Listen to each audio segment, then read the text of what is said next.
آج کا یہ پروگرام کیونکہ انجمن فلاح بہبود انسانیت اس کے سرخیل جناب ڈاکٹر طاہر محمود صاحب جو کڈنی ڈائلائسس سینٹر کا ادارہ جو ہے، اور اس کے ساتھ ساتھ وہ پلانٹیشن اور باقی بھی الحمدللہ تعالیٰ فلاحی امور میں شہر میں سر فہرست رہتے ہیں۔ بنیادی طور پر آج کے اس ایونٹ کا مقصد یہ تھا کہ کڈنی ڈائلائسس سینٹر کے لیے فنڈ ریزنگ کی جائے اور اویئرنیس جو ہے وہ آگے پہنچائی جائے۔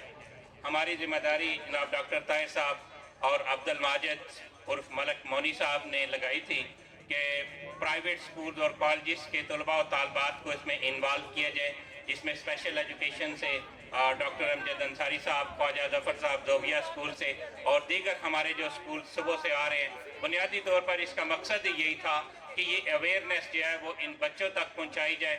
ان بچوں نے ہی جو ہے وہ پیغام کو آگے پہنچانا ہے۔ باقی ماشاء اللہ تعالیٰ کشمیر فیسٹیول کے نام سے جو 2 دن کی جو ہے یہ سرگرمیاں ان کی جاری ہیں، میں سمجھتا ہوں کہ یہ بہت بڑی محنت کا کام ہے۔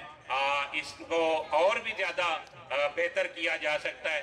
محترمہ ٹائم کے حوالے سے فرما رہی تھی تو شادی کے کارڈ پہ لکھا ہوتا ہے 2 سے لے کے 5 تک، تو آج لکھا ہوا تھا 10 سے لے کے 5 تک، تو میرا خیال ہے اتنا عذر تو بنتا ہی ہے۔ بہرحال ہمارا تعاون دامے درمے سخنے آپ کے ساتھ ہے، اور انشاءاللہ تعالی جہاں پہ بھی ہمارا جو بھی رول بنے گا، ہم آلریڈی جو ہے وہ ڈاکٹر طاہر صاحب کے اس قافلے میں اپنا انپٹ دیتے رہتے ہیں، تو انشاءاللہ تعالی آئندہ بھی جو ہے وہ ہمارا تعاون ان کے ساتھ جو ہے وہ ہمتن رہے گا۔ ہم دعاگو ہیں ڈاکٹر صاحب کی ٹیم کے لیے کہ اللہ تعالیٰ آپ کی ٹیم کو مزید جو ہے وہ استقامت عطا فرمائے، اور ویلفیئر کے امور کے حوالے سے آپ لوگ مزید کام جو ہے وہ بہتر انداز میں کر سکیں۔ Thank you very much.